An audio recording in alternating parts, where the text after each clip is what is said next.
Like and subscribe my channel and press the bell icon for latest update.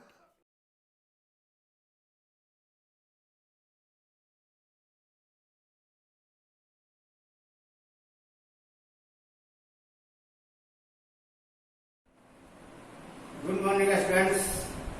संकल्प शैक्षणिक संस्थान के YouTube channel में आपका हार्दिक स्वागत है। आप वीडियो को लाइक करेंगे, शेयर करेंगे और हमारे चैनल को सब्सक्राइब जरूर करते रहेंगे। तो आज हम लोग लेसन 2 जो उत्तक है उसका सेकेंड पार्ट, पहले पार्ट में हम लोग प्लांट टिश्यू के बारे में पढ़े थे, पादप उत्तक के बारे में। आज हम लोग पढ़ेंगे जंतु उत्तक के बारे में। जंतु उत्तक, जंतुओं में जो उत्तक पाए जाते हैं उसके बारे में आज हम लोग अध्ययन करेंगे।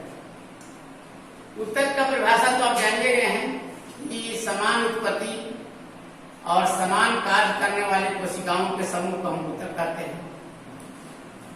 तो जंतु के अंदर जो उत्तक पाए जाते हैं उनको हम यहाँ क्लासिफाई किए हैं, वर्गीकृत किए हैं एक आउटलाइन डायग्राम के रूप में। पहला एपिथेलियम, देखिए 4 वर्गों में हमने इसको बांटा है। एपिथेलियम उत्तक, कनेक्टिव टिश्यू जो कहते हैं संयोजी उत्तक, तीसरा है मस्कुलर टिश्यू और चौथा है तंत्रिका उत्तक। यानी 4 क्लासेस में हमने इसको बांट दिया। 4 तरह के ये जंतु उत्तक है मेनली, और चारों का फिर हमने सब डिवाइड किया है पुनः। पहला एपिथेलियम उत्तक, इसको हम, इसमें 4 तरह के होते हैं। एक सर्पाकार, स्क्वैमस कहते हैं इसको। दूसरा स्तंभाकार, क्यूबॉइडल, ये कॉलमनर है। स्तंभाकार का मतलब होता है कॉलमनर। तीसरा है क्यूबॉइडल, चौथा पक्षमल। कनेक्टिव टिश्यू में वास्तविक में एरियोलर, एडिपोज, श्वेत तंतुमय, पीला तंतुमय, जालवत।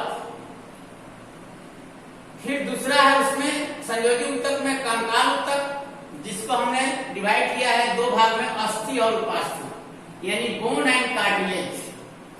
और तीसरा है तरल संयोजी उत्तक, जिसको कहते हैं फ्लूइड कनेक्टिव टिश्यू, द्रव संयोजी उत्तक या तरल संयोजी उत्तक, जिसमें आता है रुधिर और लसिका, ब्लड और लिंक। तीसरा उत्तक पेशी उत्तक, मस्कुलर टिश्यू, इसको भी 3 भागों में हमने बांट दिया है, अरेखित, रेखित और हृदय पेशी। अरेखित का मतलब अनस्ट्रिप, रेखित मतलब स्ट्रिप और हृदय पेशी।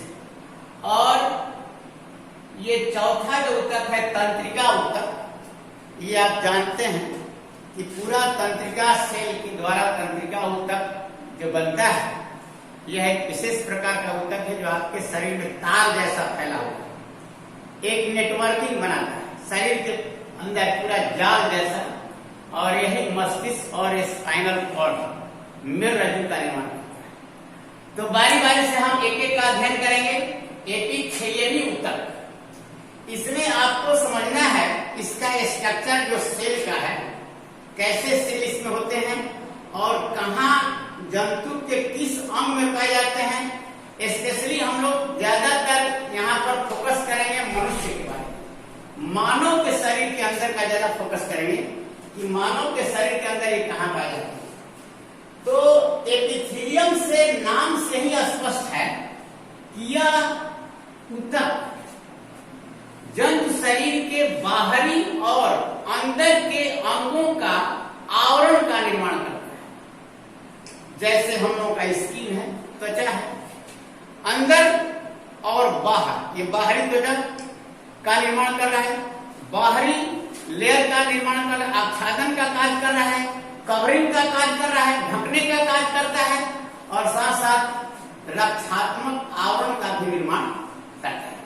तो एपिथेलियमी उत्तक का अर्थ है, एपिथेलियमी उत्तक का मतलब है कि अंगों के बाहरी पतली परत तथा आंतरिक अंगों की भीतरी स्तर, यही पॉइंट आपको याद रखना है, का यह निर्माण करता है। इस ऊतक में अंतर कोशिकीय स्थान यानी कोशिकाओं के बीच में स्थान नहीं पाएगा। ये ऊतक अंगों की रक्षा करते हैं और साथ साथ ये विसरण, श्रवण और अवशोषण, तीन चीज है। विसरण, श्रवण, विसरण, श्रवण और अवशोषण, अवशोषण का ये कार्य कर रहा है। डिफ्यूजन, सिक्रीशन एंड एब्जॉर्प्शन का ये कार्य करते हैं। अब देखिए इनमें जो इपिथेलियमी ऊतक का जो निर्माण होता है, ये ऊतक जो है इनकी कोशिकाओं का आकार याद रखिएगा, इनकी कोशिकाओं का जो आकार है उनके स्थान तथा कार्य के अनुसार अलग अलग होता है, यही आपको ध्यान रखना है। ये इपिथेलियमी ऊतक के कोशिकाओं का आकार उनके स्थान तथा कार्य के अनुसार अलग अलग होता है। अब देखिए, इसलिए इसको हमने चार भागों में बांटा है। सल्की, स्क्वैमस कहते हैं इसको, स्क्वैमस इपिथेलियम। ये सल्की जो है बिल्कुल देखिए, यहां पर ये डायग्राम देख लीजिए, ये बिल्कुल ऐसा बना रहा है जैसे मोजाइक, फर्श पर जैसे मोजाइक बिछा रहता है, टाइल्स लगा हुआ, एक दूसरे से सटा हुआ। चपटा कोशिका है ये, एकदम चपटी कोशिका एक दूसरे से सटी हुई। देखिए केंद्रक है, इसका डायग्राम यहां देख लीजिए। ये है सल्की, सल्की स्क्वैमस कहते हैं इसको, स्क्वैमस इपिथेलियम। जैसे आप देखेंगे सर्प का केचुल, जब सर्प केचुल अपने ऊपरी त्वचा को छोड़ देता है, कहीं कहीं खेतों में मिल जाता है, तो देखिए पूरा स्किन का उसका ऊपर का दिखाई पड़ता है, उसी तरह का जैसा था उसका स्किन। उसी तरह से ये सल्की जो है यह अंदर और बाहर अंगों का ये सुरक्षात्मक आवरण बनाता है। इसकी कोशिकाएं चपटी होती हैं तथा अत्यधिक पतली होती हैं। इनकी कोशिकाओं के अंदर केंद्रक होता है और ये टाइल्स जैसा जैसा फर्श की दीवार पर लगा हुआ उस तरह का ही होता है। ये कहां पाए जाते हैं? मेनली हमने यहां लिख दिया है कि ये त्वचा, मुख गुहा, ग्रास नली, रक्त वाहिनी और फेफड़े के वायु कोश अंदर में एयर सैक्स का आवरण का निर्माण करते हैं। दूसरी है स्तंभाकार, इसका देखिए ट्यूबॉइडल, ट्यूब के जैसा घनाभाकार कहते हैं इसको। ये कोशिकाएं हैं, इनके केंद्रक है, ये घनाभाकार कोशिकाएं हैं, एक दूसरे से सटी हुई बिल्कुल ट्यूबॉइडल। ये अधिकतर स्तंभाकार जो कोशिकाएं हैं, जो आपकी छोटी आंत है, माइक्रोविलाई जो बनाता है, जो एब्जॉर्प्टिव सरफेस बनाता है, अवशोषण सतह, जहां पर भोजन जो पचता है उसका अवशोषण होता है, अवशोषण। तो माइक्रोविलाई में ये अधिकतर ट्यूबॉइडल कोशिकाएं पाई जाती हैं, जिनका मुख्य कार्य है अवशोषण करना। तीसरा है ट्यूबॉइडल स्तंभाकार। ये देखिए स्तंभाकार यहां पर, ये स्तंभाकार ये पाई जाती है, इसको कहते हैं कॉलमनर। ये छोटी आंत में ये ट्यूबॉइडल जो कोशिकाएं हैं, ये श्वेत ग्रंथि, स्वीट ग्लैंड्स, ब्रीफ नलिका और लाल ग्रंथि, इनका कार्य तीन है। एक तो है सिक्रीशन, स्राव करना, और दूसरा अवशोषण का भी, ब्रीफ नलिकाओं में अवशोषण का भी कार्य करता है, और लाल ग्रंथि से लाल का स्राव होता है। ये है ट्यूबॉइडल कोशिकाएं। और चौथा है पक्षमल। कहां पाया जाता है ये पूछा जाता है कि किस अंग में ये ऊतक पाए जाते हैं। तो आपको बताना होगा क्यूबाइडल कहाँ पाया जाता है, श्वेत ग्रंथि, ब्रीफ नलिका, लाल ग्रंथि। मनुष्य की स्पेशली हम मनुष्य के बारे में बता रहे हैं। आप ध्यान देंगे कि यहाँ पर स्पेशली हम मानव की चर्चा कर रहे हैं कि मानव के अंग में ये किस स्थान पर पाए जाते हैं। अब आ जाइए पक्षमल, जिसमें सीलिया हेयर लाइक निकलता है। अब सीलिएटेड है, इसी में कुछ नहीं, यहाँ सीलिया लग गया, देखिए ये हेयर जैसा प्रोजेक्शन सीलिएटेड होगा।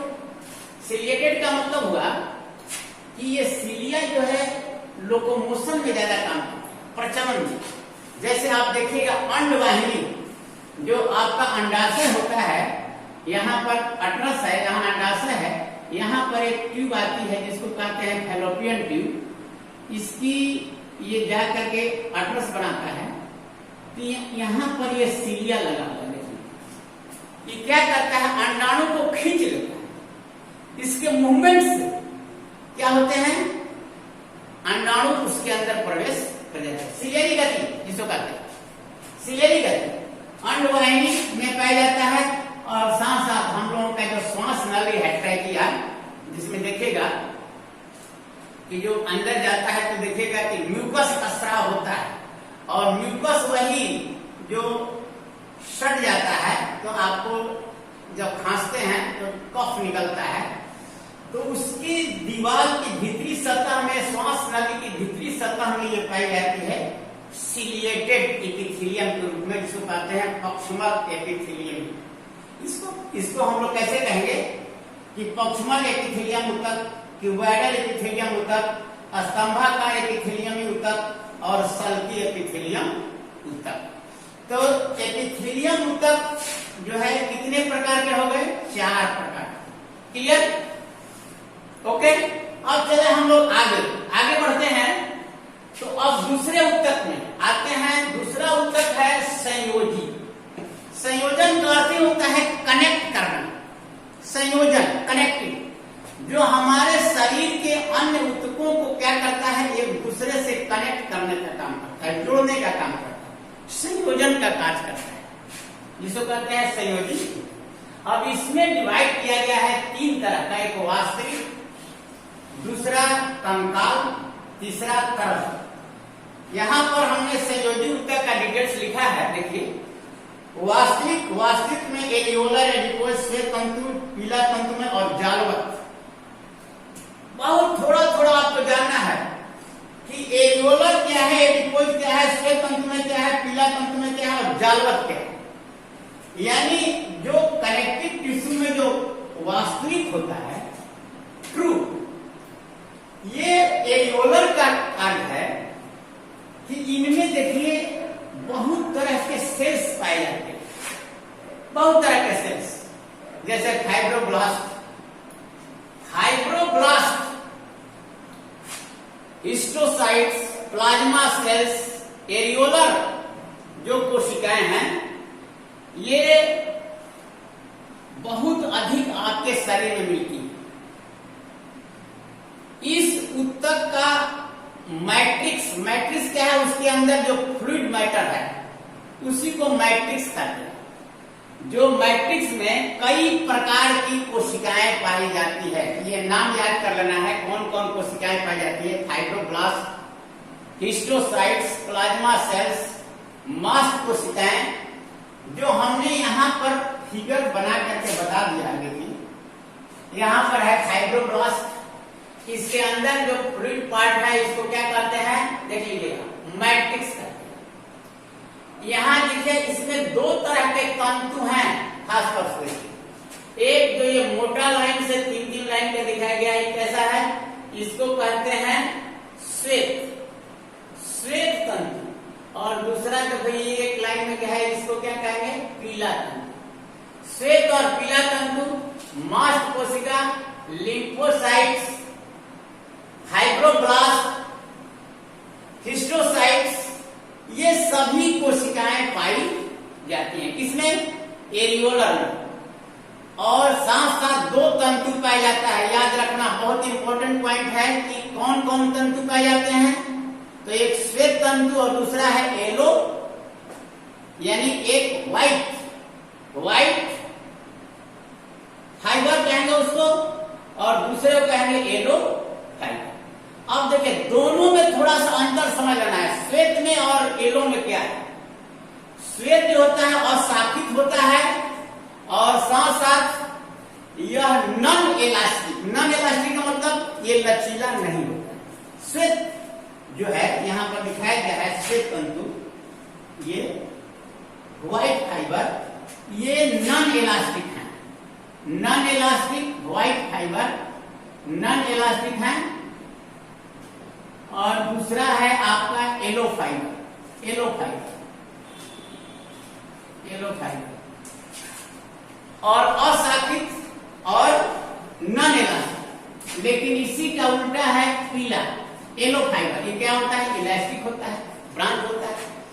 तो यहां पर दो फाइबर्स, दो प्रकार के फाइबर्स, और इसके मैट्रिक्स में अनेक प्रकार के सेल्स पाए जाते हैं, जैसे मास्ट कोशिका, फाइब्रोब्लास्ट, लिम्फोसाइट, हिस्टोसाइट्स, ये सभी कोशिकाएं पाई जाती हैं। एरियोलर का मूल रूप से क्या कार्य है इसको आपको समझना है। यह काम करता है, पहले ही आपको बता दिए हैं कि यह जोड़ने का कार्य करता है। यानी त्वचा को मांसपेशी से, यह त्वचा है, इसके नीचे मांसपेशियां हैं, तो त्वचा को मांसपेशियों से जोड़ने का कार्य करता है। साथ ही आपके शरीर के अंदर के जो अंग हैं, आंतरिक अंगों को एक दूसरे से कनेक्ट करने का, जोड़ने का कार्य। अब हो गया वास्तविक में, पहला हो गया एरियोलर। अब चलते हैं दूसरा वर्ग, जिसका है नाम एडिपोज। एडिपोज का अर्थ ही है वसा, वसा, फैट। ये कोशिकाओं में देखिए ज्यादातर फैट का डिपोजिशन है, फैट जमा है, वसा, अधिकतर फैट का डिपोजिशन, वसा। वसा उत्तक भी इसको कह सकते हैं, या एडिपोज। एडिपोज उत्तक देखिएगा जैसे व्हेल है, व्हेल के स्किन के नीचे एक मोटी चर्बी की सतह पाई जाती है। ये क्या है? हीट इंसुलेटर का काम करता है। हीट इंसुलेटर यानी ठंड से बचा रहा है। ब्लबर इसको कहते हैं, इसको ब्लबर कहते हैं। या जो ठंड प्रदेश में रहने वाले जंतु हैं, उनके त्वचा के नीचे एक फैट की मोटी तह होती है, जो उसको ठंड से बचाने का कार्य करता है। तो इसकी कोशिकाओं में आप देखेंगे कि ज्यादातर फैट का, यानी ऑयल ड्रॉप्स, फैट कहाँ है? जितना आप तेलीय चीज खा रहे हैं वही फैट है। तो ये डिपोजिट हुआ है, इसमें जमा है। इसमें तंतु है, देखिए यहाँ पर तंतु दिखाया गया है, फाइबर्स। ये कोशिकाओं में केंद्रक है, वसा के बूंदे। और फाइब्रोब्लास्ट, यानी फाइब्रोब्लास्ट भी इसमें पाया जाता है, कोशिकाएं भी पाई जाती हैं। और इसका मुख्य कार्य है संचित भोजन। जैसे देखिएगा कैमल, कैमल का जो हम्प होता है, देखिएगा हम्प जो, जिसको हम लोग कुबड़ कहते हैं, ऐसे ये हम्प जो है, इसमें फैट का डिपोजिशन है। संचित भोज्य पदार्थ के रूप में जब प्रवर्तन वो चलता है, अब मान लीजिए उसको 10 दिन भोजन नहीं मिला, तो यही फूड जो संचित है फैट के रूप में, वसा के रूप में, इसी भोजन का यूटिलाइज करता है। तो पहला कार्य है यह भोजन संचय करने का कार्य करता है, और दूसरा कार्य है बाहरी चोटों से अंगों की सुरक्षा करता है। इसके साथ साथ यह तापरोधक होने के कारण ठंड से शरीर को बचाता है। और एक चीज इसमें डिमेरिट्स है कि अगर ज्यादा डिपोजिट हो जाएगा तो आदमी का शरीर क्या हो जाएगा? स्थूल हो जाएगा, मोटा, शरीर मोटा होता है। चलिए तीसरा है श्वेत तंतु और पीला तंतु। ये तीनों बहुत इंपॉर्टेंट है, याद रखेगा। एडिपोज, श्वेत तंतुमय और पीला तंतुमय पूछा जाता है। श्वेत तंतुमय का मतलब होता है टेंडन, और पीला तंतुमय का मतलब होता है लिगामेंट्स। बहुत इंपॉर्टेंट है। ये श्वेत तंतुमय क्या है? इसे कहते हैं टेंडन, देखिए इसमें खूबी है कि यह जो ऊतक है ये मांसपेशियों को हड्डियों से जोड़ने का कार्य करता है। कौन? टेंडन। ये मैट्रिक्स जो है यहां पर दिखाया गया है, फिगर देख लीजिए, बहुत कम मात्रा में मैट्रिक्स होता है। फाइबर्स इसमें जो पाया जाता है वो श्वेत है, व्हाइट है स्पेशली, और इसका मुख्य कार्य है कि यह मांसपेशियों को हड्डियों से जोड़ने का कार्य करता है। और इसी का दूसरा अपोजिट देखिए यहाँ पर डायग्राम है, इसमें पाया जाता है येलो फाइबर, पीला तंतु। इसका काम है कि यह बोन से बोन को जोड़ता है, हड्डी से हड्डी को जोड़ने का काम करता है, जिसको कहते हैं लिगामेंट। लिगामेंट बहुत फ्लेक्सिबल होता है। बताएं आप लोगों कि येलो और व्हाइट में क्या अंतर है? कि व्हाइट जो है नॉन इलास्टिक है और येलो क्या है? इलास्टिक, लचीलापन से। तो एक हड्डी को दूसरे हड्डी से पूछा जाता है कि कौन सा ऊतक है जो हड्डी से हड्डी को जोड़ता है, कौन सा ऊतक है जो मांसपेशियों को हड्डियों से जोड़ता है। तो जो मांसपेशियों को हड्डियों से जोड़ता है वह है टेंडन, यहां लिखा हुआ है। और जो एक हड्डी से दूसरे हड्डी को जोड़ता है उसको क्या कहते हैं? लिगामेंट। और तीसरा है जालवर, देखिए जाली जैसा बनाया हुआ है एकदम। इसके ये प्रोटोप्लाज्मिक प्रवर्ध है, निकले हुए प्रोटोप्लाज्मिक प्रवर्ध, जिसको कहते हैं जालवत। ये एक तरह से नेटवर्क बना रहता है। ये जालवत जो होता है ये टिश्यू ऐसा है कि इसके जो प्रोटोप्लाज्म है एक ऐसे प्रवर्ध निकाल करके जाली जैसा, नेट जैसा ये बना लेते हैं, इसलिए इसका नाम है जालवत। आगे हम लोग बढ़ेंगे। अब यहां से वास्तविक में एरियोलर, एडिपोज, श्वेत तंतु में, पीला तंतु में और जालवत, इसको हम लोग पढ़ेंगे। अब आगे बढ़ते हैं कंकाल ऊतक, जिसको हम लोग कहते हैं स्केलेटल। स्केलेटल क्या है? कंकाल ऊतक। ये कंकाल ऊतक जो है, यहां पर ध्यान दीजिएगा कि इसको हमने दो भाग में बांटा है। देखिए एक अस्थि है और दूसरा उपास्थि है। अस्थि और उपास्थि का डायग्राम यहां देख लेते हैं थोड़ा सा, कि अस्थि और उपास्थि में किस तरह की कोशिकाएं होती हैं, यही आपको समझना है। कि एक होता है कार्टिलेज, जिसको उपास्थि कहते हैं, और दूसरा होता है अस्थि। देखिए इसमें क्या होता है कि ऐसे मानव में, यानी मनुष्य में खास तौर से, ये हेवेल्सियन कैनाल्स हैं, इसके चारों तरफ ये लैकुनी है। देखिए ये लैकुनी है और इस लैकुनी में सेल्स हैं जिसका नाम है कॉन्ड्रियोब्लास्ट, और इसमें से ऐसे फाइबर निकले रहते हैं। ऐसे देखिए सब एक दूसरे से ये जुड़ रहा है, इस तरह से निकला हुआ है, इस तरह से। ये फिर दूसरा इसे जुड़ रहा है, कैनल पुली इसको कहते हैं, कैनल पुली, कैनल पुली। ये एक दूसरे को जोड़ रहा है, इसमें से प्रोटोप्लाज्मिक प्रवर्ध के रूप में ऐसे निकला हुआ है, एक दूसरा लैकुनी है, ऐसे जोड़ रहा है। इसको अलग से बना करके हम दिखा देंगे। यहाँ पर सेल है, इसमें से ऐसे निकला हुआ है प्रोटोप्लाज्मिक प्रवर्ध, फिर दूसरा से कनेक्ट कर रहा है। तो इस तरह से ये सेल्स, इनके सेल का नाम है कॉन्ड्रियोब्लास्ट, और ये इस जिसके अंदर है इसको लैकुनी कहते हैं, और इससे जो पतला पतला ये निकला हुआ है, देख लीजिए इस तरह से, इसको कहते हैं कैनल पुली, कैनल पुली। और इसको कहते हैं हेवर्सियन कैनाल, हेवर्सियन कैनाल। और ये एक दूसरे से ऐसे पूरा जब काटेंगे सेक्शन इसका, तो इस रूप में ये दिखाई पड़ते हैं। लेकिन इनका फंक्शन क्या है कि इनमें इलास्टिसिटी है, जैसे कान को इसे मोड़ सकते हैं, यहां हम इसको मोड़ दे रहे हैं। क्यों? क्योंकि ये लचीला है। नाक का यहाँ पर देखिए, इसको हम मोड़ सकते हैं। यहां पर इसमें लचीलापन है, इसकी कोशिकाएं जो है एक लैकुनी में स्थित है और उससे पतले पतले फाइबर्स निकले रहते हैं, इसको कैनाल पुली कहते हैं।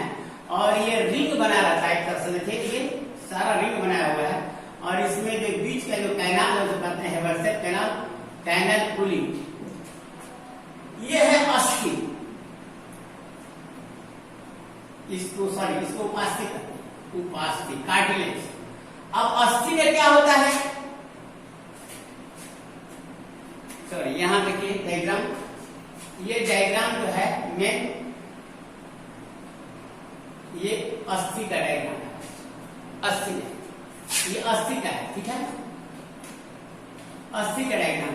इसमें हेबरसेट कैनाल है, कैनाल पुली है और ये फाइबर्स जो निकले हुए हैं एक दूसरे से कनेक्ट कर करके ये रिंग नुमा स्ट्रक्चर बनाते हैं।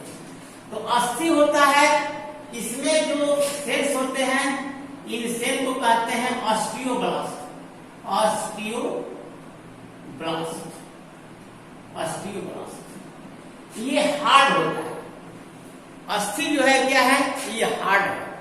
लेकिन इसी का रिवर्स एक है जिसको कहते हैं कॉन्ड्रियोब्लास्ट। कॉन्ड्रियोब्लास्ट जिसमें पाया जाता है उसको उपास्थि कहते हैं, उपास्थि उसमें कॉन्ड्रियोब्लास्ट पाया जाता है, जिसका हमने डायग्राम यहां बनाया है, देखिए यहां पर पेरिकार्डियम, इसमें लैकुनी है, देखिए इसमें सेल्स हैं, कॉन्ड्रियोब्लास्ट पाया जाता है, ये है उपास्थि। अस्थि का डायग्राम यहां पर, अस्थि की कोशिकाओं को कहते हैं ऑस्टियोब्लास्ट और इसको कहते हैं कॉन्ड्रियोब्लास्ट। अंतर है। अब देखिए लैकुनी में क्या है कि देखिए एक लैकुनी है, ये इसमें 2-3 ये कोशिकाएं हैं, चारों तरफ से घिरा हुआ, ये लैकुनी में ये सेल्स हैं, इन सेल का नाम है कॉन्ड्रियोब्लास्ट। तो अंतर यहां पर आपको समझना रहता है कि अस्थि और उपास्थि में क्या अंतर है। तो अस्थि में जो कोशिकाएं पाई जाती है उसको कहते हैं ऑस्टियोब्लास्ट। इसमें कैनाल पुली है ह्यूमन में, इसके लैकुनी से प्रवर्ध निकले होते हैं फाइबर्स ऐसे, इसको कहते हैं कैनाल पुली। और इसका मैट्रिक्स क्या होता है, बहुत हार्ड, कठोर होता है, क्योंकि इसमें कैल्शियम, फास्फोरस ये सब होते हैं जिससे इसका मैट्रिक्स हार्ड होता है। लेकिन ये जो कार्टिलेज है जिसको हम लोग उपास्थि कहते हैं, कार्टिलेज, ये कार्टिलेज जो है ये थोड़ा लचीला होता है। इसमें जो सेल्स पाया जाता है उसको कॉन्ड्रियोब्लास्ट कहते हैं। इसके सेल्स जो इसमें स्थित होते हैं उसको क्या कहते हैं, लैकुनी कहते हैं। अब आगे बढ़ते हैं, लास्ट एक बच गया है केवल फ्लूइड, फ्लूइड कनेक्टिव टिश्यू। इसी में फ्लूइड कनेक्टिव टिश्यू में केवल आपको डायग्राम बना देना है तुरंत। जो आप जानते हैं कि ब्लड, जो ब्लड है, ब्लड में क्या है कि फ्लूइड कनेक्टिव टिश्यू जिसको कहते हैं तरल, तरल संयोजी ऊतक में 2 है, एक है ब्लड, रक्त, रुधिर, और दूसरा है लसिका, लिम्फ जिसको कहते हैं, लिम्फ, और इसको कहते हैं ब्लड। अब देखिए इसमें ब्लड का हम सेक्शन काट देते हैं।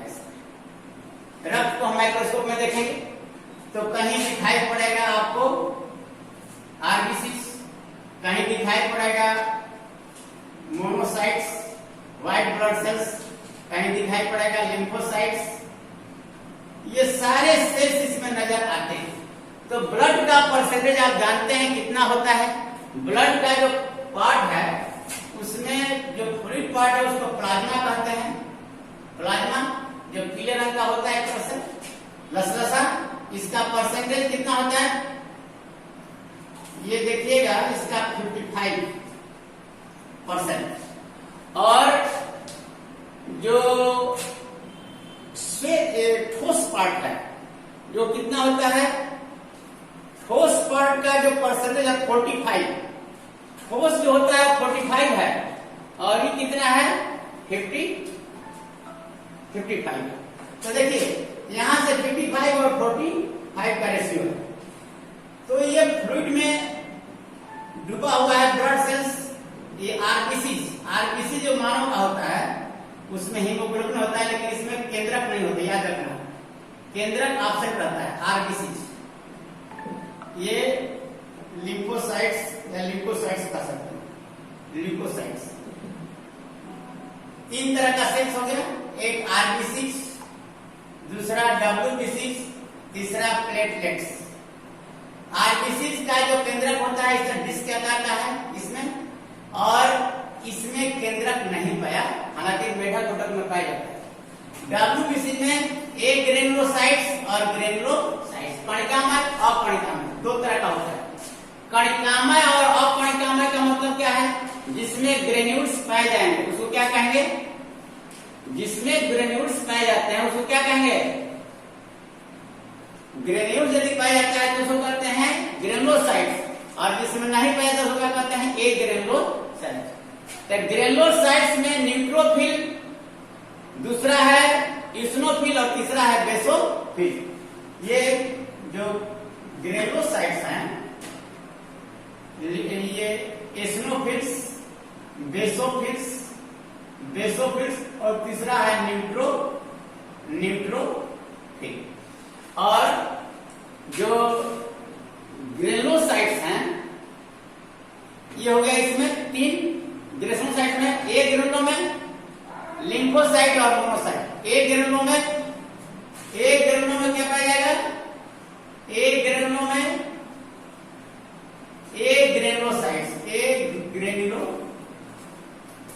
में लिम्फोसाइट्स और मोनोसाइट्स। और जो फ्लूइड पार्ट और है जो लिम्फ कहते हैं, लिम्फ में कुछ नहीं है, सीधे समझिए कि डब्ल्यूबीसी रहता है इसमें आरबीसी नहीं पाया जाता है, और यह कोशिकाओं और ब्लड के बीच में एक मीडियम है, जो कोशिका से द्रव इसमें आता है और फिर ब्लड के नली में चला जाता है। ये श्वेत रक्त कण इसमें पाए जाते हैं, ये बिल्कुल श्वेत रक्त कण जैसा होता है, क्योंकि ये रंगीन नहीं होता, लाल नहीं होता है, क्योंकि इसमें आरबीसी नहीं पाए जाते।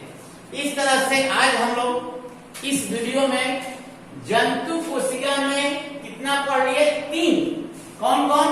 उपकला यानी एपिथेलियम ऊतक, दूसरा संयोजी ऊतक, और संयोजी ऊतक के बाद तीसरा हम लोग पढ़ लिए संयोजी ऊतक में वास्तविक, कंकाल और तरल। इसके बाद नेक्स्ट वीडियो में हम लोग इसका जो रिमेनिंग पार्ट है उसका हम लोग अध्ययन करेंगे। That's all, thanks.